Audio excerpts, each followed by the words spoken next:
My name is Robert Gagnon. I'm here responding to some critique that a scholar by the name of Dan McClellan did of preacher Vadi Bakum. All right, let's see it. It's a little 5-minute online attack that he does entitled Responding to Claims about Homosexuality and Abominations. Bakum distinguishes between abominations to Israel, which designates ceremonial law, see the abominations to you in Leviticus 11, and abominations to God, which designate moral law. Bakum places homosexual practice in the second category, an abomination to God, and contends that this is why, as Christians, we can eat shrimp but not engage in homosexual practice. Before we go any further, I just want to point out that Gagnon agrees with me that Bakum's framework for delineating moral legislation from ceremonial or ritual legislation does not hold. It is not a valid delineation of those two types of legislation. Now, he's going to quibble with my rejection of that argument, but ultimately he's going to agree with the conclusion that it doesn't really hold. Now, he makes little token attempts to defend Bakum's framework, but as we're going to see, they are phenomenally fallacious. The simple fact is that we have a number of things that are labeled abominations to Adonai in the Hebrew Bible that Christians today dismiss as no longer relevant precisely because they are ceremonial or ritual pieces of legislation. They have nothing to do with morality. So the notion that that is how you can cleanly distinguish everything that remains relevant from everything that does not is falsified, and Gagnon himself is going to falsify it. McClellan calls this distinction entirely made up, making 3 points. So I think I see the confusion. Shrimp is actually never labeled toeva. It is never labeled an abomination, much less an abomination to Israel. It is labeled shekets to Israel, and shekets can be translated abomination or detestable thing, but it is an entirely different word that is used to refer to foods that Israel is not supposed to eat. And the majority of the uses all occur in Leviticus 11, where a bunch of unclean animals are labeled shekets to you. That's true. In fact, shekets, if you look at the standard Hebrew lexicons or dictionaries of ancient Hebrew, you'll find that they understand shekets to refer to ceremonial or cultic abominations. And isn't that the point? The way in which prohibited foods are an abomination is different from the way in which sexual offenses as moral violations of a severe sort are abominations. Also, muddying the waters a little bit, which McClellan does not seem to understand, is that Deuteronomy 14:3 actually refers to forbidden foods as abominable things using the word toavot. It may very well be the case that the distinction that Bakum makes can be maintained. So 2 things here. First, this is an error that I made in that video. I posted this video a year ago, and on the day I posted it, I had multiple people in the comments sections point to Deuteronomy 14:3 and say, hey, actually toava is used to refer to prohibited foods in this passage. And I acknowledged that in the comment sections and said, hey, thank you for pointing out my error. And every time I've addressed this issue since then, I have acknowledged that toava is used to refer to prohibited foods in Deuteronomy 14:3. This brings up the second issue. This does muddy the waters a bit, but not in a way that's actually helpful for Bakum or for Gagnon. Because Bakum's framework, as Gagnon himself is going to acknowledge, doesn't work.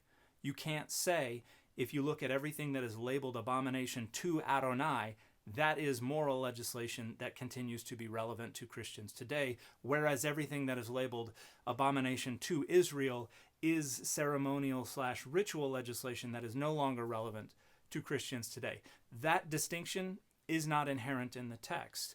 But what Gagnon is going to say is, oh, well, let's go look at shekets versus toeva. Toeva is mainly used to refer to moral legislation, whereas shekets is mainly used to refer to ceremonial/ritual legislation. But acknowledging that toeva is used, at least in the D stratum, to refer to prohibited foods, muddies the attempt to assert that linguistic distinction.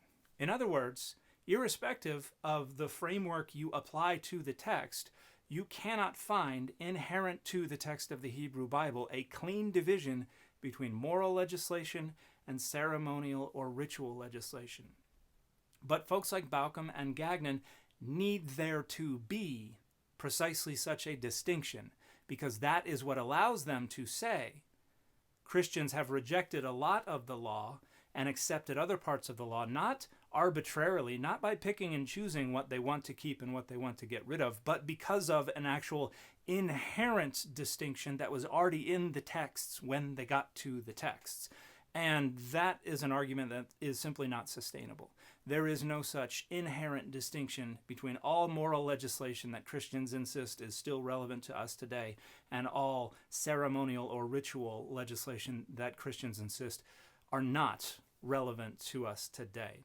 In fact, even in the New Testament, they inconsistently apply unifying frameworks to try to come up with rules about what still matters and what doesn't. For instance, the Jerusalem Council in Acts 15 comes up with 4 rules, the majority of which have to do with prohibited foods, with dietary restrictions, not with moral legislation. And so there is no inherent distinction that obtains across the entire Hebrew Bible that cleanly divides moral legislation that remains relevant to Christians today from ritual or ceremonial legislation that no longer remains relevant to Christians today. Christians have had to pick and choose. It had to be a process of negotiation. It had no other option but to be arbitrary. And so Gagnon's overarching argument fails, as we're going to see as we go through the rest of this video. Those things that are labeled abominations to Adonai include both moral and ceremonial and even civic legislation. McClellan's critique here is a mixture of statements that are true, misguided, and absurd. It's a case of perhaps winning a battle while losing the war. I've already dealt with briefly his first objection, which is namely that he seems to miss the larger point that the different words for abomination partly vindicate the distinction made by Bauckham between homosexual practice as a violation of moral law on the one hand, and eating shellfish, like shrimp, as a violation of ceremonial or ritual law on the other. So, as I've already pointed out, Gagnon's going to go on to say that Bauckham's framework actually doesn't work, but he's going to suggest that maybe we retreat to a more linguistic distinction. To'evah as a reference to moral legislation, sheketz as a reference to ceremonial or ritual legislation. But the muddied waters that are produced by acknowledging that Deuteronomy uses To'evah in reference to ceremonial/ritual legislation points out that that distinction does not obtain. And the fact that it only obtains the majority of the time, but not all the time, does not mean it is a partial vindication of Bauckham's argument. It means it is a falsification of Bauckham's argument. If you say, oh, well, they have this clean distinction, and then I point out that the distinction doesn't work, you don't get to point at the places where it does work and say, aha, partial vindication. No, the distinction fails. The distinction is falsified. Let's move to his second point. Contrary to what McClellan claims, To'evah, abomination, is a term applied primarily to moral, not merely ritual, impurity of a severe sort. Don't just take my word for it.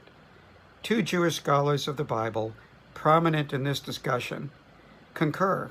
One is Jonathan Clowens, a professor of Judaism in late antiquity at Boston University, author of Impurity and Sin in Ancient Judaism, published by Oxford University Press, 2000. According to Clowens, the terms abomination, To'evah, and pollute, hanaf, are used with regard to the sources of moral impurity, but not with regard to the sources of ritual impurity. In fact, he singles out the sex offenses in Leviticus 18 and 20 as classic examples of moral rather than merely ritual impurity. So 2 concerns here. This is both a straw man and also a bit of a rhetorical sleight of hand. It's a straw man because it doesn't address my argument, much less refute it.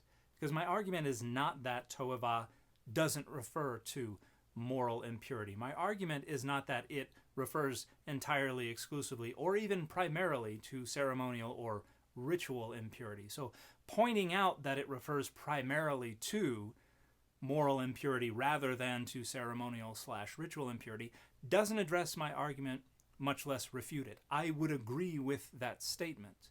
My concern is that there is no unilateral, comprehensive, exclusive division of moral from ceremonial laws inherent to the Hebrew Bible.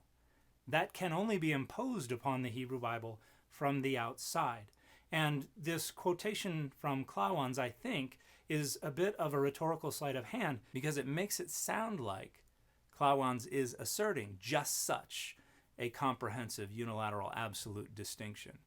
It's making it sound like Klawans insists that toeva is nowhere in the Hebrew Bible used to refer to the sources of ritual impurity. And that would be false if that were Klawans' claim, because we have numerous examples of toeva being used to refer to ceremonial/ritual sources of impurity. The reason this is a bit of a rhetorical sleight of hand is because Klawans makes that statement in the context of a discussion about the distinction between moral and ceremonial/ritual impurity in the priestly tradition and the prophetic literature that follows in that tradition. In other words, what Klawans is saying is that when we look at the P strata and we look at the prophetic literature that follows in the priestly tradition, we see toeva being used to refer only to moral legislation. So at best, Klawans is arguing that if you isolate the P strata and the prophetic literature that follows in that tradition, namely the book of Ezekiel, you find that delineation. And I'm not sure that that actually holds across all of that literature. But to elide the fact that Klawans is only referring to a specific literary layer within the Hebrew Bible rather than to the entire Hebrew Bible leads to the misunderstanding that Klawans is suggesting this obtains across the entire Hebrew Bible, and it simply does not. Likewise, Jacob Milgram, now deceased, but a scholar of the Hebrew Bible who taught for many years at University of California in Berkeley, and author of the prestigious 3-volume Yale Anchor Bible commentary on Leviticus. He states that toeva, abomination, quote, carries moral weight. So this also doesn't seem to me to be refuting my point, but I actually can't find any such quote attributed to Jacob Milgram anywhere. It's certainly not in any of the 3 volumes of his Anchor Yale Bible commentary on Leviticus. Can't find it in his Continental commentary on Leviticus. I can't find it in his volume from the early 1970s on Levitical terminology. I can't find it in any other publication I have of Jacob Milgram's, and I have many of them. That's not to say this is made up, but I cannot verify the context of this quote, so I don't know if this is just a reference to H. I don't know if this is just a reference to the broader P strata. I don't know what this is in reference to. I don't know if this is actually making a clear distinction between toeva as unilaterally referring to moral legislation and distinct from any and all references to ceremonial or ritual legislation. So I can't really do much with this, apart from point out that Jacob Milgram agrees with me that these passages in Leviticus 18 and 20 are limited only to male same-sex intercourse, are limited only to same-sex intercourse taking place within the land of Israel, and are limited only to members of the house of Israel. As he has emphatically made clear, there's nothing about these prohibitions that apply to anyone outside the land of Israel who is not a member of the house of Israel. And this raises one of my big concerns with Gagnon's attempt to assert the universality of this morality, because God doesn't seem to care about any of these same-sex acts taking place in other nations. God only cares if it happens on the land of Israel, which means that there's something about this taking place in Israel that is foundational to the concern that God has. God does not express any concern whatsoever for this going on in any other territory. Now, I would argue that this is rooted in the fact that in the pre-exilic period, Adonai's purview was only conceptualized as extending as far as the boundaries of Israel. Whatever went on in the other nations was the problem of the patron deities of those nations, not of the patron deity of Israel, whose purview was just the nation of Israel. And I would argue that that changed in the post-exilic period with the universalization of Adonai. However, Adonai's concerns still prioritized the land of Israel and the people of Israel, which is why you still don't see the universalization of what's going on in Leviticus 18 and 20 until you get down to Greco-Roman period Judaism and you get down to the adoption of Greek philosophical concerns and all of the stuff that comes with that. So I don't think appealing to Milgram actually undermines my argument at all. As I have shown in the Bible and Homosexual Practice, my first book, the Hebrew noun toavah is nearly always used in the Old Testament of immoral and idolatrous acts whose abhorrent quality is still acknowledged today. So the rest of these claims are still not actually refuting my position, because Gagnon has to acknowledge that this is not unilateral, that toavah does not limit itself only to moral concerns. It extends to ceremonial and ritual concerns also. Now, it's not the majority of cases that are ceremonial or ritual. Certainly it's a minority of cases, but the notion that you can point to this word and say that cleanly distinguishes moral impurity from ceremonial or ritual impurity is simply false. And so the case has to be made that we should just overlook the exceptions. We should just consider the fact that it mostly works to mean that's what was intended everywhere. In addition to homosexual practice, the term is used of incest, adultery, bestiality among sexual offenses. So I want to make two comments about language here.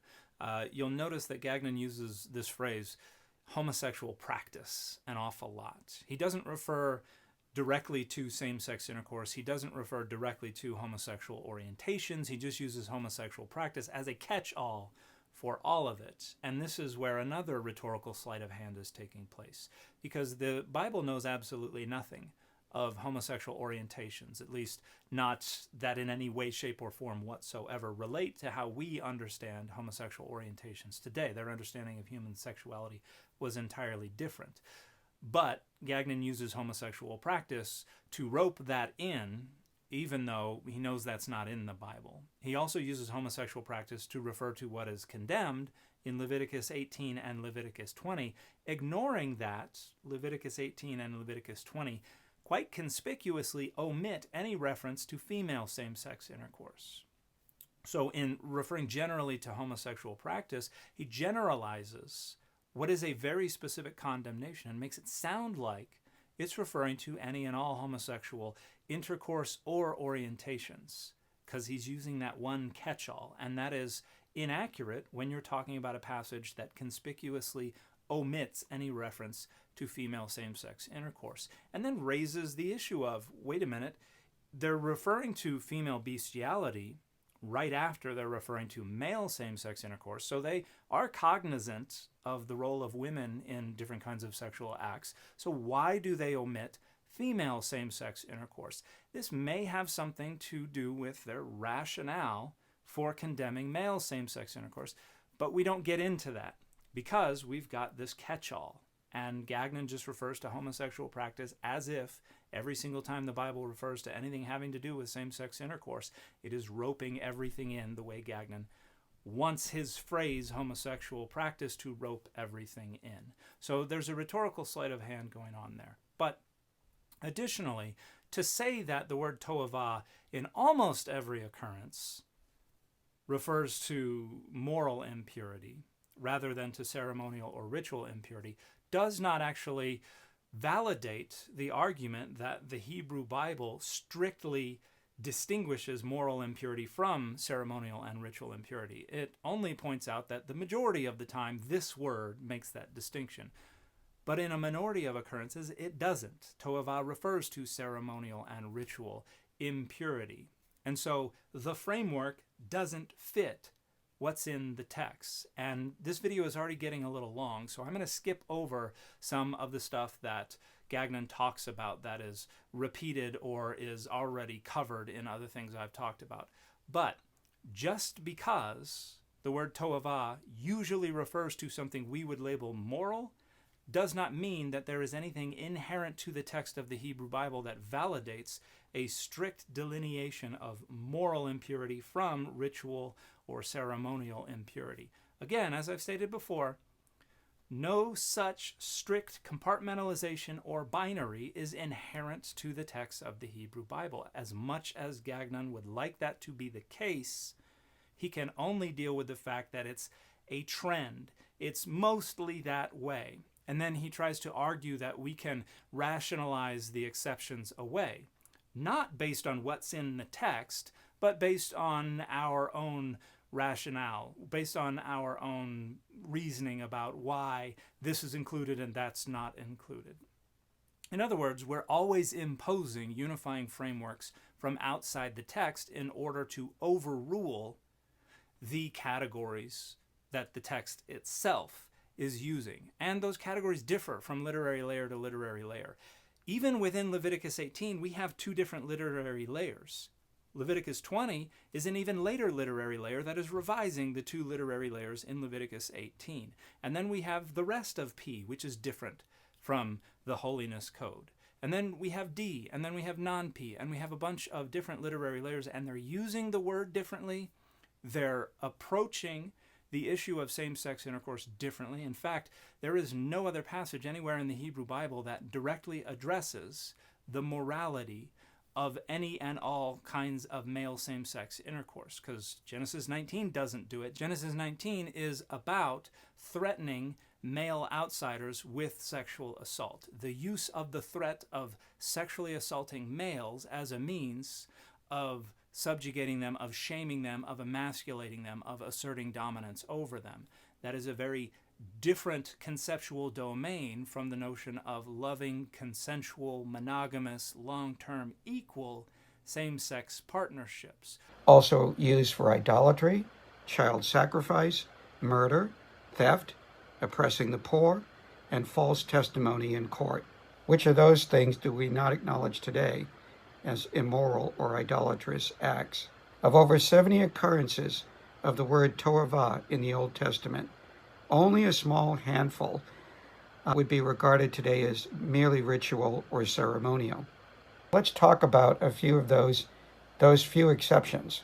And those exceptions falsify the notion that the authors of the Hebrew Bible already inherently in their texts included a clean division of moral legislation from ceremonial/ritual legislation. The word toavah is not a criterion that demonstrates that clean division. And the next several minutes of this video are just going to be talking about how you can look at those exceptions and say, but that action is different from the other action over there. And you can do that with any two actions. Find ways to show that they are different. That does not demonstrate that the authors themselves understood there to be a qualitative difference between these two actions that they described using the exact same word, much less a qualitative difference that demonstrates this clean division of all moral legislation from all ceremonial and ritual legislation. Again, no such delineation is demonstrable from the texts themselves.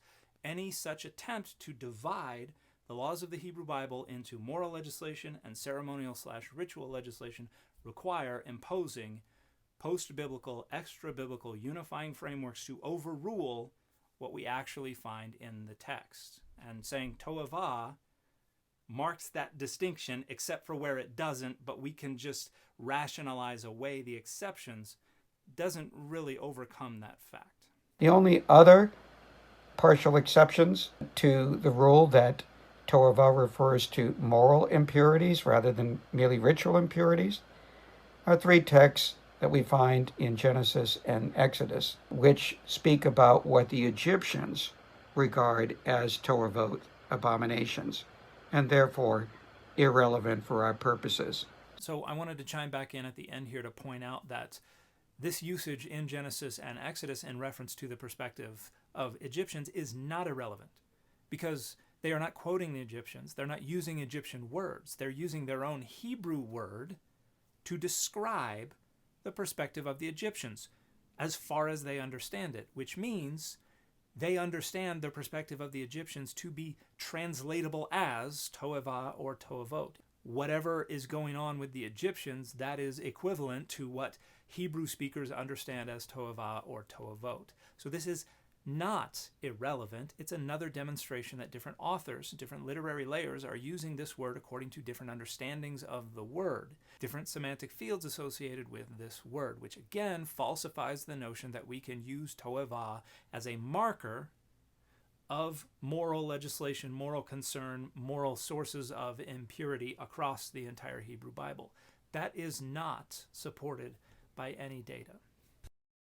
However, they do not indicate that it is an abomination to Adonai. In fact, both chapters indicate that these sexual sins are problematic precisely because the land cannot bear the contamination, the metaphysical pollutants that these actions create. So if we're going to identify to whom it is an abomination, it would have to be to the land of Israel. Let's go now to McClellan's third argument, and it is quite an embarrassing claim that he makes, which is that homosexual practice in Leviticus 18 and 20 is viewed only as an abomination to the land of Israel, but not to Yahweh. That is a completely untenable assertion. It's more accurate to say that the sex offenses in Leviticus 18 and 20 are presented as abominations to Yahweh, severe moral sins against Yahweh's holiness and statutes. So I'll grant that I didn't really get my point across, and what I said was not accurate. But the point I was trying to make is that there's something critical about this taking place in the land of Israel. Because whether it's the people of Israel or the people of another nation, it only matters, at least according to Leviticus 18 and Leviticus 20, if it's going on in the land of Israel. And this is the point that Jacob Milgram makes, that this restriction only applies to the house of Israel or people residing within the land of Israel. The texts say nothing about female same-sex intercourse. The Hebrew Bible shows no concern for same-sex intercourse taking place in other nations, other peoples engaging in same-sex intercourse. That has to play a role in their rationalization of why this is an issue. And when we don't consider that, when we just reduce it all to homosexual practice, and then just imagine that ropes everything in, and our job is done here, that is wildly fallacious. We have to consider precisely what the concern was, precisely why it was a concern, and precisely why the punishments that are prescribed, at least in Leviticus 20, because in Leviticus 18, it's the same punishment across the board. People will be cut off. And according to Leviticus 18, it seems to only refer to the man taking the insertive role in that act of male same-sex intercourse. If we consider all the details as the text represents them, it's a lot more complex than any and all homosexual practice is universally and eternally condemned. The text doesn't support that at all.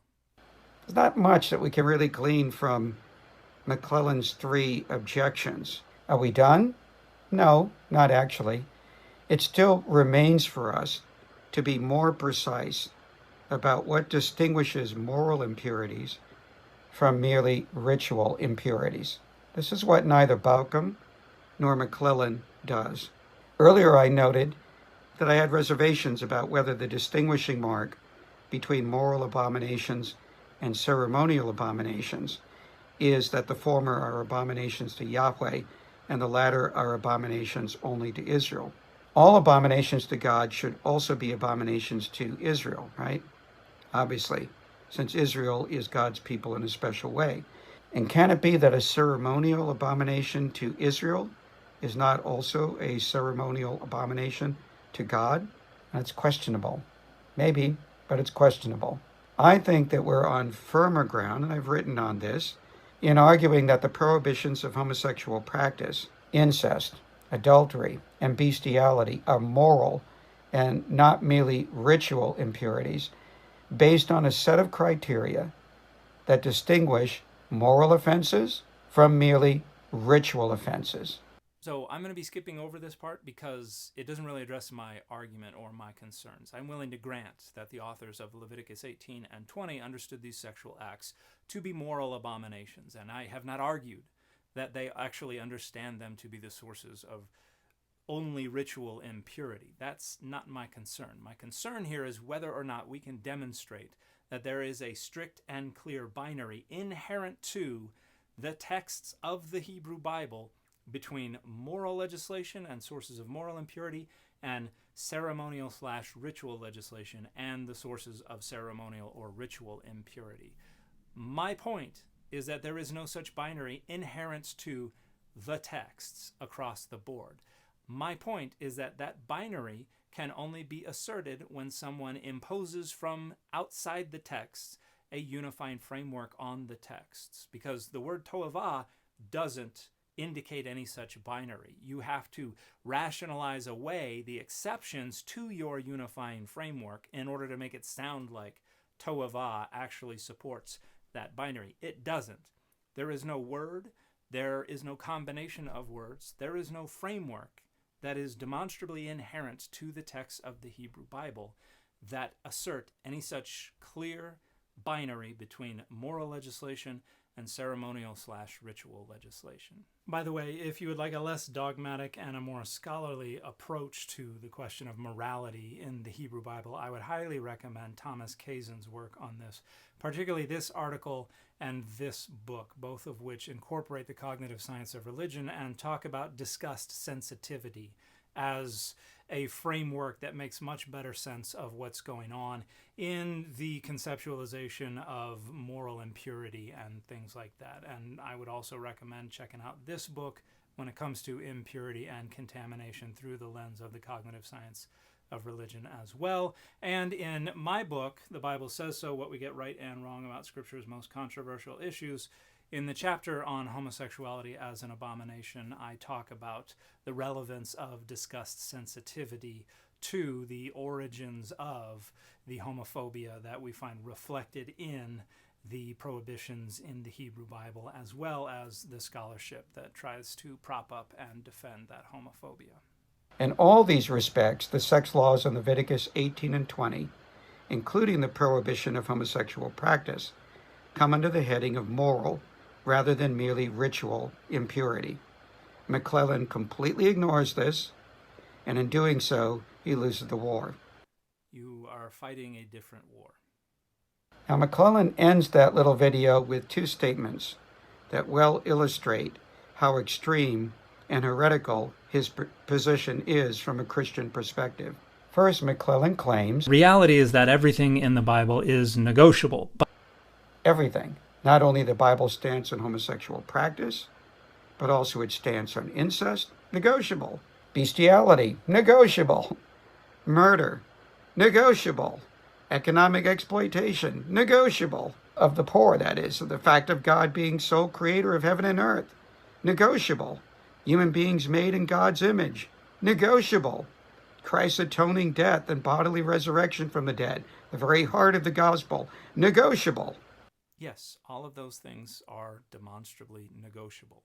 That is not the claim that I think they all should or will be negotiated or changed.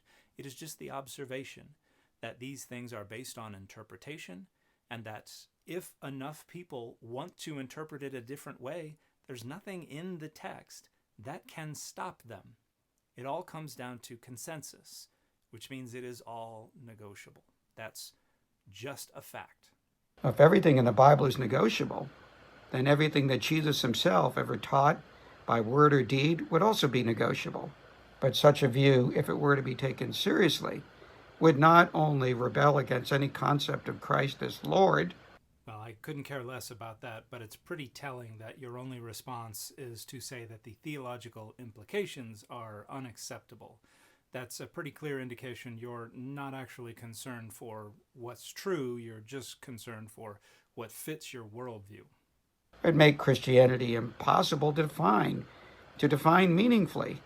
It's already impossible to define. It is a conceptual category, and a social identity. It is whatever people agree it is, and there is no way to reduce it to a set of necessary and sufficient features that obtains for absolutely all uses of the word Christianity and for nothing other than uses of the word Christianity. Somewhat like the way in which they've made it possible to define what a male and female are. For those who support transgenderism, what is a female? Well, it's whoever thinks he or she is a female. That's what a female is. Well, that's a circular definition. It's not a real definition. And now they apply that to the meaning of Christianity as well.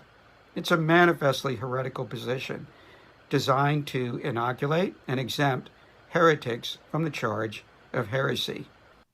I think it's an argument that's intended to engage the data on its own terms, and I couldn't care less about the charge of heresy. Second extreme remark he makes is where McClellan attributes any retention of Scripture's prohibition of homosexual practice to, quote, in the service of their right-wing authoritarian identity politics. Almost hear the mood music in the background. That, quote, cause mental, emotional, and physical harm to vulnerable individuals and groups. You know what actually causes the most harm? Something tells me Gagnon is not going to come up with anything that is actually data-driven, much less an actual refutation of my observation that this homophobia primarily serves as an identity marker for right-wing authoritarian identity politics, because Gagnon is wholly committed to right-wing authoritarian identity politics. Disobedience to what Jesus viewed as the very foundation of sexual ethics, documented from the creation text on. And well, QED, as I assume the kids are saying. You know what else causes harm? Left-wing authoritarian identity politics. I honestly wasn't anticipating the old "I'm rubber, you're glue" defense. That seek radical and compulsory sexual indoctrination and brainwashing of children that causes them to reject the obvious design of the human body and the biological basis for sex. This is child abuse. No, it's not. The real child abuse is teaching people they are sexually broken, which is how Gagnon refers to homosexuals in his book.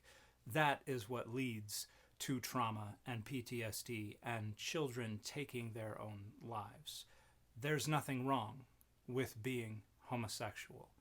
That is just an identity marker for right-wing authoritarians, and people are coming up with increasingly sophisticated sounding ways to defend their brainless and their belligerent homophobia. The result is a marked increase in LGBTQ self-identification, now up to over 1/5 of Gen Zers. Yes, there was a similar increase in the rate of left-handedness several decades ago when it ceased to be as socially stigmatized as it once was. I, for instance, was left-handed as a young child until my family forced me to learn to be right-handed precisely because of that social stigma. And then, when everybody was allowed to be what they were, it leveled off, which is the same thing that will happen with LGBTQIA identities. If you actually take a look at the data, there's nothing wrong with any of this. With all the disproportionately high rates of measurable harm that result from putting people together in sexual unions that are not involving true sexual counterparts. There is no such disproportionate harm. The extremes of each sex are not moderated, but they're ratcheted up. The gaps in each sex are not filled because you don't have a true sexual counterpart or complement in the relationship. Unfortunately for McClellan, he would have to lay the blame for harm in the ancient world primarily against ancient Israel, early Judaism, and early Christianity. Yeah, they didn't really know better. We know better now, so it's more of a problem when people continue to cause that harm today. Because we know of no culture in the ancient world, whether in the ancient Near East or in the Greco-Roman Mediterranean basin, more deeply opposed to every form of homosexual practice than Jews and Christians of the ancient world. That should tell McClellan something.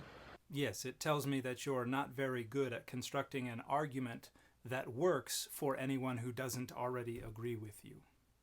But he's sadly oblivious to the message. Let's go a step further. We know of no figure in the ancient world who applied the moral logic of a male-female prerequisite for sexual relations more rigorously than did Jesus of Nazareth. According to Mark 10, verses 2 to 12, with a parallel in Matthew 19, verses 3 to 9, Jesus made God's intentional creation of two sexual counterparts, male and female, the very foundation for limiting the number of partners in a sexual union to two, monogamy. So I've addressed these passages in other videos. These are really just rationalizing a more strict prohibition on divorce. These are not generalizable to any kind of all-encompassing sexual ethic. The two-ness of the sexes, and he cites, by the way, Genesis 1:27, 1/3 of it, male and female, he made them. And what's the point of citing that? It's a very short little compass. What could be involved there? Male and female. I wonder how that relates to restricting the number of partners in a sexual union to two. What's two about male and female? He made them. Very ambiguous. And he also cites, of course, Genesis 2:24 for this reason, namely because God intentionally designed in creation two and only two primary sexes. This is not the product of the fall, sin's entrance into the world. It's part of God's intentional design. For this reason, Jesus is in effect saying, a man may become joined to his woman, and the two become one flesh. The two-ness, for Jesus, the two-ness of the sexes, the binary character or duality of the sexes, is the basis for limiting the number of partners in a sexual union to two. Of course, neither Genesis 1:27 nor Genesis 2:24 is prescribing monogamy, since both of these texts, written by different groups in different time periods, were written by people for whom, and in time periods when, polygamy was normative. They're obviously not prescribing monogamy or proscribing polygamy, and they wouldn't problematize polygamy within Judaism until the Greco-Roman period, under the influence of Greco-Roman social convention and Greek philosophical tradition. Homosexual practice, of course, is a direct assault on that foundation for sexual ethics because it eviscerates a male-female prerequisite, which is the basis for arriving at a limitation of number to two persons in a sexual union. I don't know how McClellan can claim to be a faithful Christian, if he does, in any meaningful sense, when by his own standards he has to regard Christ as a right-wing authoritarian who is harming people. That's the person whom he should be calling Lord. My Christianity is irrelevant to my scholarship, and this is another indication that you're not good at generating arguments intended for anyone other than people who already agree with you, because your arguments seem to come down to our identity politics demand it. And that's not critical thinking. That's just rationalizing and defending your dogmatism and your identity politics. I hope this has been helpful to you in giving clarity to the status of homosexual practice as a grave moral impurity, indeed as an act abhorrent to the Creator that the Church should not promote, because it leads to people being excluded from the kingdom of God permanently. As Leviticus 19:17 to 18 states. Now, I'm quoting this because the big argument made by McClellan is not loving to take this posture. Oh, but it is. So the rest of this video is just explaining why it's the most loving thing to do to condemn people as sexually broken and drive them to depression and to anxiety and to trauma and to self-harm, because they're actually just loving the sinner and hating the sin, just like Jesus taught them to do. And I will spare you all that ridiculous rhetoric. And the fit for this video has been the 8-Bit Avengers.